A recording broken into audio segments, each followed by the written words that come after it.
하나님의 은혜로 예수를 믿고 있는 성도들은 나를 향하신 하나님의 목적이 있다는 사실을 분명히 알아야 합니다. 성도들이 이 세상을 살아갈 때 나를 향하신 하나님의 목적이 무엇인가를 분명히 알 뿐만 아니라 목적이 이끄는 삶을 살아내야 되는 것이죠. 하나님께서 엘리야를 통해서 예후에게 기름을 부어 이스라엘의 왕으로 삼으라고 말씀하셨고, 그 말씀이 엘리사를 통해서 이루어지는데, 엘리사가 한 제자를 길르앗 라못으로 보내서 예후에게 기름을 붓게 하고, 기름 부은 목적은 아합의 집을 치는 것이라고 분명히 전해 주게 됩니다. 그래서 예후가 아합의 아들 요람을 죽이고, 또 유다 왕 아하시아를 죽이고, 아합의 아내요 요람의 어머니인 왕후 이세벨을 죽여버립니다. 그리고 나서 예후가 하는 말이 열왕기하 9장 36절 말씀에 보면 이 모든 것이 하나님께서 디셉 사람 엘리야에게 하신 말씀을 이루신 것이라고 하는 말을 합니다. 그러니 이런 상황 속에서 누가 감히 예후를 대적할 생각이나 하겠습니까? 예후가 북이스라엘의 왕으로 세워지면서 유일하게 기름 부음을 받은 왕이 예후입니다. 여로보암으로부터 시작된 북이스라엘의 왕의 모습을 보면 마지막 왕 호세아에 이르기까지 어느 누구도 기름 부음을 받은 왕이 없습니다. 왜냐하면 자기들이 스스로 왕을 세우고 반역을 일으켜서 왕이 되었기 때문에 어느 선지자에게 기름 부음을 받은 사람이 없습니다. 구약 시대에는 적어도 삼중직에 있는 사람들에게, 그러니까 왕이나 선지자나 제사장에게는 반드시 기름을 부어 그 직을 감당하게 만드는데, 이 북이스라엘의 왕들 가운데는 예후를 제외하고는 어느 누구도 기름 부음을 받은 왕이 없어요. 그러니까 예후가 유일한 기름 부음을 받은 왕이라고 말할 수 있습니다. 그가 다른 사람들보다 탁월한 인물은 결코 아니었습니다. 많은 일들을 해낼 것 같은 그런 사람으로 볼 수도 없습니다. 다만 하나님께서 그를 쓰시려고 그에게 기름을 붓게 하신 것이죠. 왕과 왕후를 죽였다고 해서 예후의 입지가 든든해지는 것은 아닙니다. 여전히 반란을 일으켰기 때문에 역시 예후도 기름 부음을 받긴 받았지만 반란을 일으켜서 자신의 주가 되는 요람을 죽여버리고 왕후를 죽여버리고 이제 왕이 되었기 때문에 백성들의 지지도 받아야 되고 또 귀족들의 지지도 받아야 되고 많은 일들이 아직까지 남아 있습니다. 사실 정당성을 인정받지 못하면 계속해서 두고두고 예후를 힘들게 만들 수 있기 때문이죠. 예후의 입장에서는 어떻게 해서든지 나라를 안정시켜야 할 책임이 있었고 또 하나님의 말씀을 이루어야 할 책임도 있었던 것입니다. 1절, 2절, 3절 그 이하에 있는 말씀에 보면 사마리아 성, 북이스라엘의 수도 성읍인 사마리아 성에는 아합의 아들 왕자 70명이 있었습니다. 그래서 예후가 사마리아 성에 살고 있는 귀족들, 장로들과 아합의 아들들을 교육시키는 사람들에게 각각 편지를 보냈습니다. 편지의 내용은 너희가 주의 아들들과 함께 있고, 여기서 주의 아들들이라고 하는 것은 아합의 아들 왕자들을 말하는 것이죠. 병거가 있고 말이 있고 견고한 성이 있고 무기가 있으니 그 왕자들 가운데 정직하고 어진 한 사람을 세워서 왕으로 세워라. 그리고 너희 주를 위해서 싸우도록 하라 라고 말합니다. 이 말은 쉽게 얘기하면 너희 가운데 왕을 한 사람 세워서 나와 한판 붙자, 이런 이야기예요. 한번 싸우자, 이런 이야기를 지금 하고 있는 것입니다. 그런데 여러분 생각해 보십시오. 예후가 요람을 죽였습니다. 유다 왕 아하시야까지 죽였습니다. 두 왕을 죽였는데 누가 감히 예후를 상대할 수 있겠습니까? 모두 다 두려워할 수밖에 없었습니다. 그런데 예후는 도대체 어디서 이런 용기가 나왔을까요? 예후는 하나님께서 자기에게 기름을 부으셨다는 사실과 하나님이 자기를 통해서 이루기를 원하시는 일이 있다는 확신을 가졌기 때문에, 자기는 하나님의 기름 부음을 받은 왕이라고 하는 확신을 가졌기 때문에 지금 사마리아 성에 살고 있는 귀족들에게 무슨 말도 할 수 있는 것입니다. 여러분, 교회를 섬기는 모든 성도들은, 특히 평신도 사역자들은 내가 하나님의 사람이라고 하는 확신을 가져야 합니다. 단순히 성도일 뿐만 아니라 하나님이 내게 영혼을 맡기셨고 말씀 사역을 할 수 있도록 책임을 주셨고, 그래서 나는 하나님이 세우신 하나님의 사람이라고 하는 확신을 가질 수 있어야 돼요. 그것이 하나님의 도구로 쓰임받는 사람들이 가장 기본적으로 가져야 할 믿음이고 확신입니다. 나는 하나님의 사람이다. 나는 하나님이 세우셨어. 이 생각이 있어야 되는 거죠. 예후의 편지를 받아든 이 사마리아 성의 귀족들은 말씀드린 것처럼 두려워할 수밖에 없었습니다. 두 왕도 상대하지 못했는데 우리가 어떻게 예후를 상대할 수 있겠느냐, 우리가 어떻게 저 사람과 싸워서 이길 수 있겠느냐. 그러면서 사람 편에 이렇게 말합니다. 우리는 싸울 의사가 없습니다. 우리는 당신의 종입니다. 여러분, 이 5절에 있는 내용을 한번 보세요. 우리는 당신의 종입니다. 이렇게 말합니다. 우리는 당신이 말하는 모든 것을 행하겠습니다. 당신이 원하는 것을 행하십시오. 우리는 따르겠습니다. 이렇게 말합니다. 그러니까 예후가 두 번째 편지를 보냅니다. 6절 말씀에 보시면, 여러분 이 6절 말씀을 좀 주목해서 보세요. 예후가 다시 그들에게 편지들을 붙였는데요, 내용은 이런 것입니다. 만일 너희가 내 편이 되어 내 말을 너희가 들으려거든 너희 주의 아들 된 사람들의 머리를 가지고 내일 이맘때에 이스라엘로 와라. 이렇게 말합니다. 여기가 사마리아 성이라고 한다면, 수도성이라고 한다면 이스라엘은 이 정도 떨어져 있는 곳입니다. 그러니까 사마리아 성과 이스라엘 성, 이 두 성에 왕궁이 있습니다. 이스라엘에는 우리가 아는 것처럼 나봇의 포도원이 있었던, 그래서 겨울에는 사마리아보다 조금 더 따뜻하게 지낼 수 있는 겨울궁이 있었던 곳이기도 합니다. 예후는 이스라엘에 머물면서 사마리아에 사람을 보내 귀족들에게 편지로 이야기한 것입니다.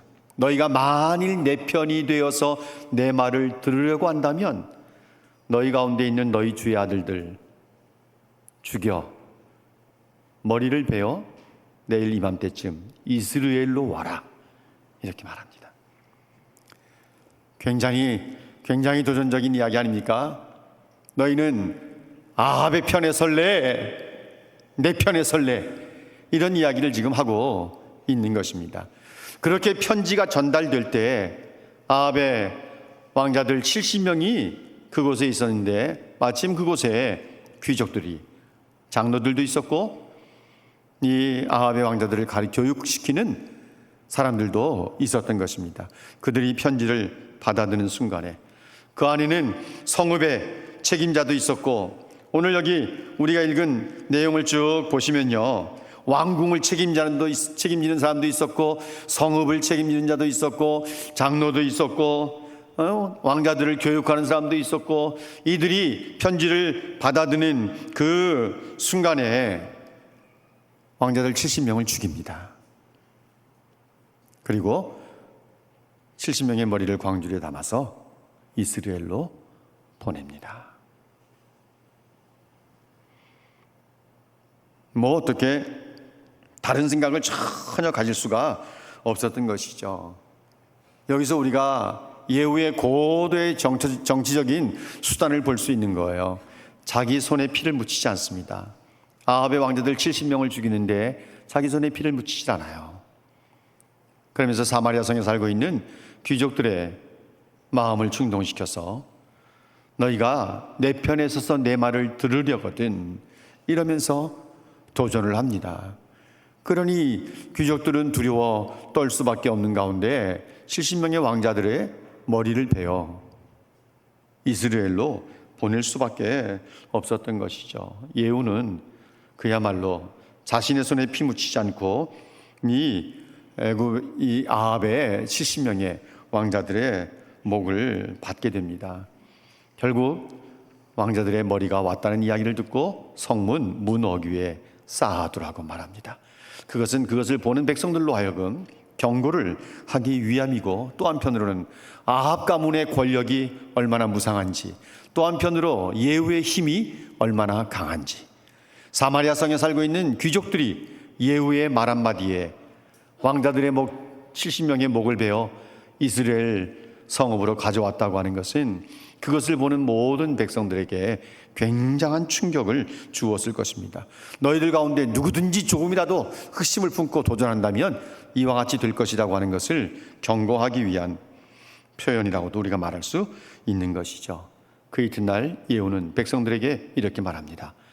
나는 내 주를 배반하여 죽였거니와. 예후가 요람을 배반해서 요람을 죽이지 않았습니까?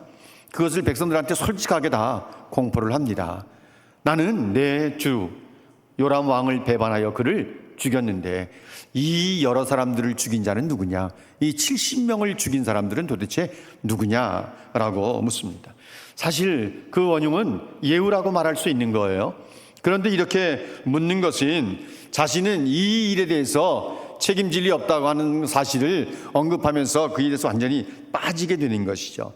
이 왕의 가문을 완전히 죽인 일에 대해서, 멸절시킨 일에 대해서 자신은 책임이 없다는 사실을 백성들에게 언급하고 있는 것입니다. 그러면서 10절 말씀에 뭐라고 말하는 줄 아세요? 여기 우리가 주목할 말씀입니다. 한번 보세요. 이제 너희는 분명히 알아야 된다. 너희는 알라. 이렇게 말합니다. 여호와께서 아합의 집에 대하여 하신 말씀은 하나도 땅에 떨어지지 아니하리라. 여호와께서 그의 종 엘리야를 통해서 하신 말씀을 이제 이루셨다. 아합의 왕자들 70명을 죽여서 이스라엘 성문 어귀에 쌓아둔 것에 대해서 예후는 어떻게 해석을 하는가 하면, 하나님께서 아합의 집에 대해서 하신 말씀을 하나도 땅에 떨어지지 아니하고 그대로 이루셨다, 이렇게 이 사건을 해석하고 백성들에게 이것을 주지시킵니다. 디셉 사람 엘리야에게 하신 말씀을 하나님께서 그대로 이루셨다. 하나님의 말씀은 땅에 떨어지는 법이 없다. 저는 예후가 어떻게 이런 표현을 했을까 하는 생각을 합니다. 하나님의 말씀은 하나도 땅에 떨어지는 법이 없다. 엘리야에게 하신 말씀을 그대로 이루셨다, 이렇게 말합니다.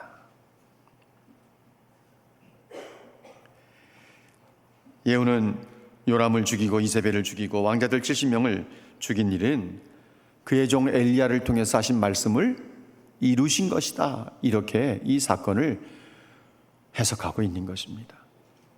그러면서 하나님의 말씀은 하나도 땅에 떨어지는 법이 없다. 여기서 우리가 분명히 보고 배워야 되는 것은 뭔가 하면, 하나님의 도구로 쓰임받는 사람들은요, 하나님의 말씀은 반드시 이루어진다는 사실을 믿어야 되는 것이고, 우리 자신이 섬기는 모든 것은 하나님의 말씀을 이루는 것이 되어야만 합니다. 이것이 하나님의 도구로 쓰임받는 사람들이 가져야 할 믿음이요 확신입니다. 내가 하나님의 사람이다 라고 하는 확신. 나는 하나님의 말씀이 그대로 이루어질 것을 믿고 나를 통해서 하나님의 말씀이 이루어지기를 원한다. 이런 생각이 하나님의 도구로 쓰임받는 사람들에게는 기본적으로 있어야 되는 것이죠. 여러분, 아합이 이세벨을 통해서 나봇을 죽이고 포도원을 차지했을 때 하나님께서 엘리야를 통해서 하신 말씀이 무엇인 줄 아세요? 열왕기상 21장 21절 한 구절만 우리가 본다면 하나님께서 아합의 집에 속한 남자를 노인자이든지 매인자이든지 다 멸할 것이라고 했습니다. 아합 집에 속한 남자들을 다 죽일 거다, 이렇게 말합니다. 이것이 하나님께서 엘리야를 통해서 아합에게 하신 말씀인데, 이제 그 일을 누구를 통해서 하시는가 하면 11절 말씀을 이제 보도록 하겠습니다. 11절 말씀. 아합의 집에 속한 이스라엘에 남아있는 자를 다 죽이고 그의 귀족들, 신뢰받는 자들, 제사장들까지 아합에게 속한 자를 하나도 생존자가 없도록 다 죽여버렸다, 이렇게 말합니다. 열왕기상 21장 21절 말씀이 그대로 성취되는 시간입니다. 내 집에 속한 남자는 다 죽는다. 그런데 이스라엘에 있는 아합에게 속한 사람들은 다 죽이고 그의 귀족들, 신뢰받는 자들, 제사장들까지, 물론 이 제사장들은 거짓 제사장들입니다. 다 죽여버립니다. 아합에게 속한 자를 하나도 남기지 않았다, 이렇게 말합니다. 생존자가 없도록 다 죽였다. 하나님의 말씀이 성취되는 시간이고, 뿐만 아니라 하나님께서 아합과 이세벨에 대해서 느끼는 분노를 우리가 충분히 짐작할 수 있습니다. 오죽했으면 아합에게 속한 남자를 다 죽여버리겠을까? 귀족들, 신뢰받는 자들, 제사장들까지 다 죽이겠을까?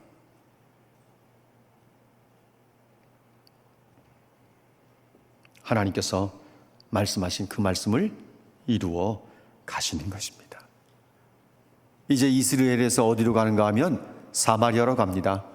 사마리아 성을 향해서 가는데 그 가는 길에 누구를 만나는가 하면 유다왕 아하시아의 형제들을 만납니다. 이들은 요람이 죽은 것도 아하시아가 죽은 것도 이세벨이 죽은 것도 모르는 것 같습니다.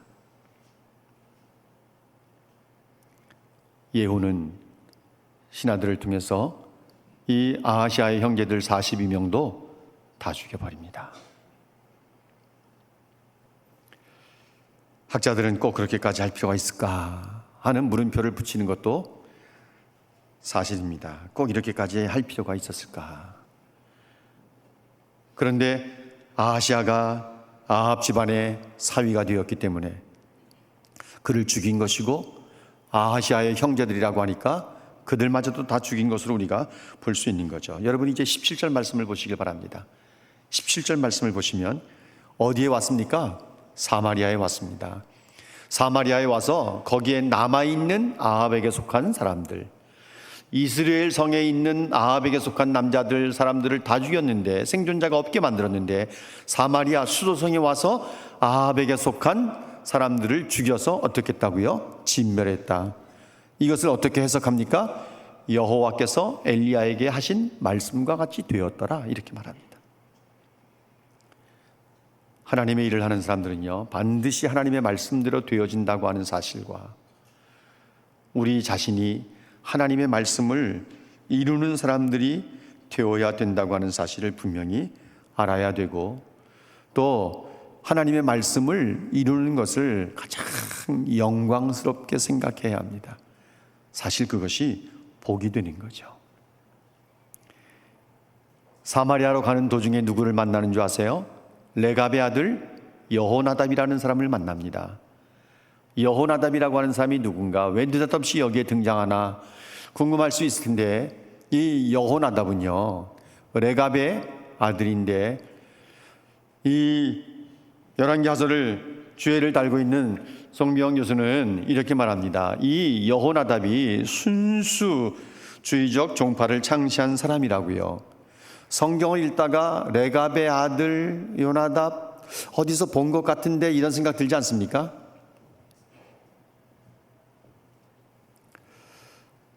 이거 하나 맞춘 사람 오늘 하라에서 커피 한 잔 더 드시게.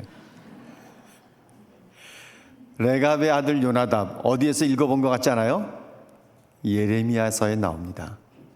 왜 예레미야서에 나오는가 하면 이 레갑의 아들, 여기서는 여호나답이라고 하고 있는데 예레미야 35장 14절 말씀에는 요나답이라고 기록이 되어 있어요.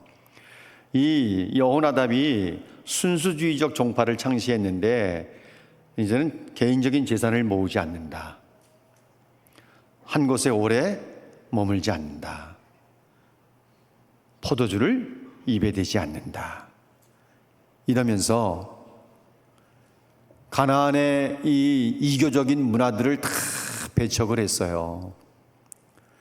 그래서 하나님께서 유다 백성들의 불신앙과 불순종을 책망하는데 예레미야를 통해서 누구의 이름을 들게 하는가 하면 레갑의 후손들을 이야기하는 거예요. 레갑의 아들 여호나답이 술을 먹지 말라고 했는데 그 후손들이 수백 년 동안 그 조상의 말을 지켜오지 않았느냐. 그런데 너희는 내가 선지자들을 보내고 말하고 또 말했는데도 불신앙과 불순종으로 내 말을 듣지 않는구나.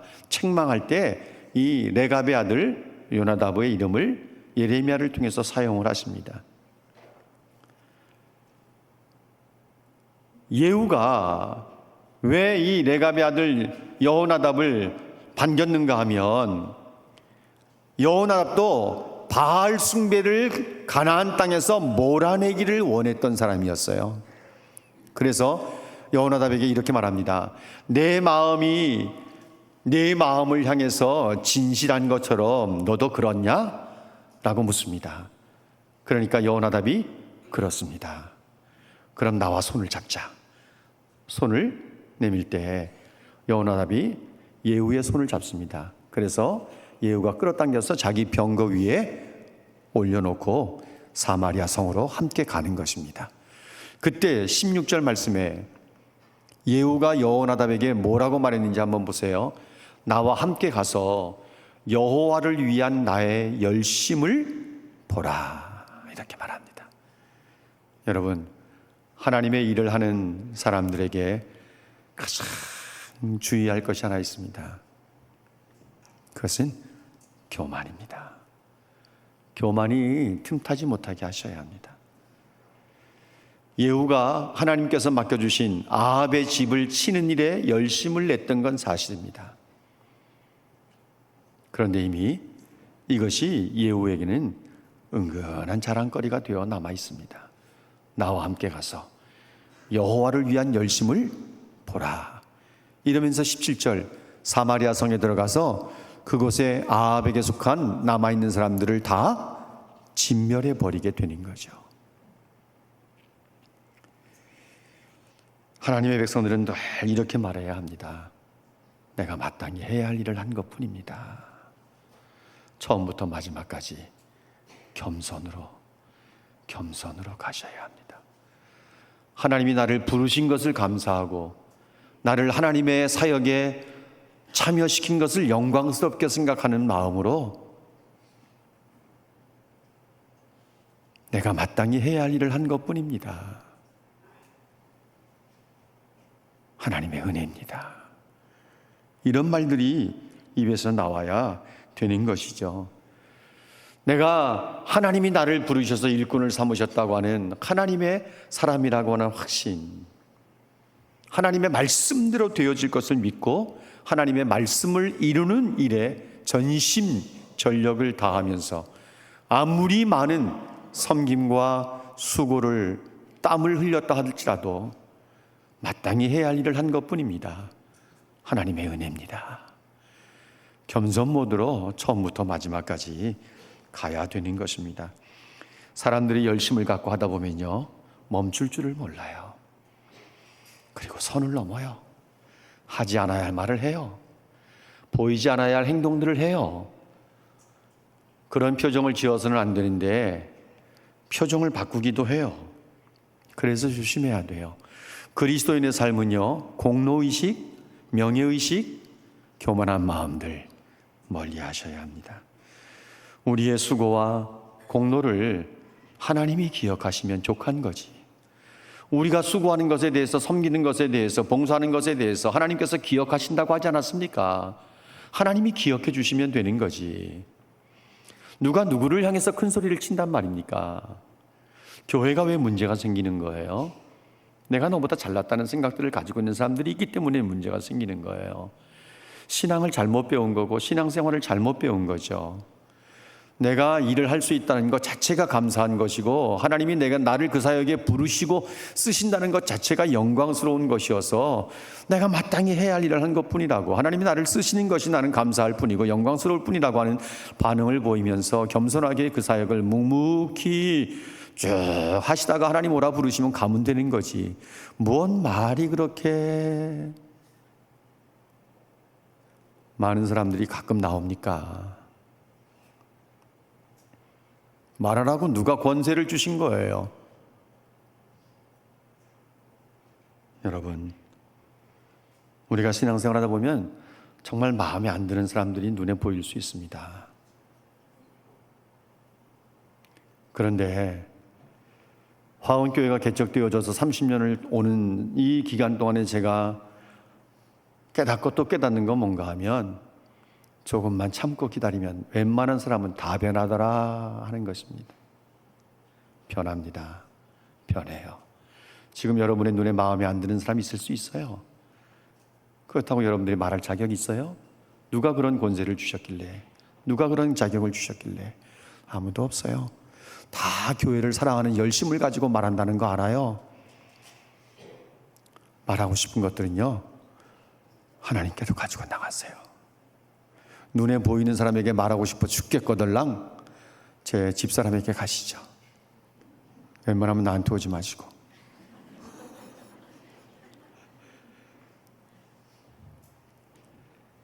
여러분, 그냥 우리는 즐거움으로 감사함으로 섬기다 가시면 돼요.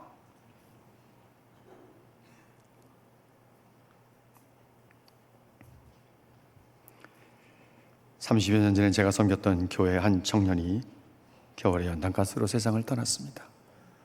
정말 좋은 청년이었어요. 그 친구가 책을 하나 썼는데 사랑할 시간밖에 없습니다. 이런 제목의 책이었습니다. 지금은 뭐 이제 절판돼서 나오지 않을 텐데, 여러분, 교회를 섬기면서 남의 말할 시간도 없고요, 남에 대해서 말할 시간도 없고요, 우리는 사랑할 시간밖에 없어요. 사실 그것도 부족할 거예요.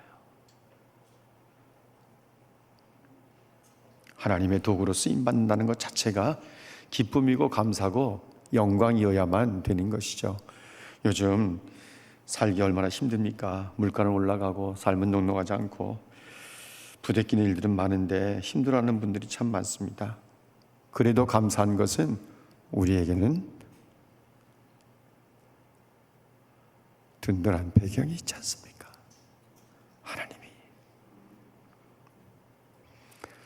아들을 주시기까지 사랑하신 그분의 사랑은 식어질 줄도 모르고 변할 줄도 모르고 중단되는 법도 없습니다.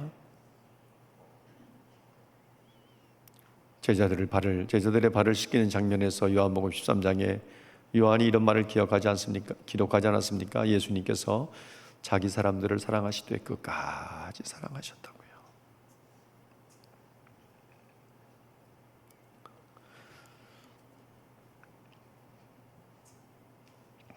요즘 제 마음을 굉장히 아프고 힘들게 하는 것이 하나 있습니다.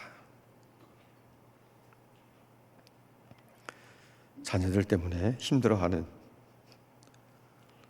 성도들 가정이 있기에 그게 제 마음을 너무나 아프고 힘들게 합니다.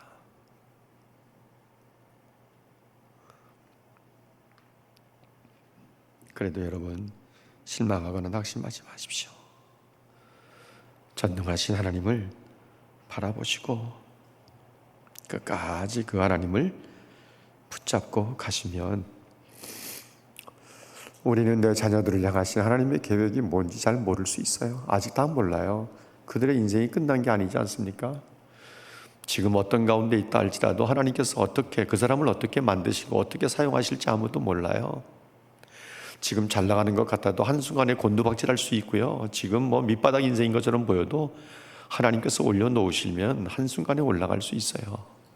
지금의 상황의 형편에, 여러분의 가정의 문제에 너무 흔들리거나 어려울 수 있고 고통스러울 수 있고 마음도 아플 수 있지만 잘 참아내시고 하나님 의지하면서 하나님 붙잡고 나가시기를 바랍니다. 우리가 존재하는 것 자체가, 내가 살아있는 것 자체가, 내가 숨쉬는 것 자체가 하나님께 영광이 되고 은혜가 되고 또 우리에게는 기쁨도 되고 감사도 되고 축복이 되는 삶을 살아내는 하나님의 백성들이 되시기를 주님의 이름으로 축복합니다.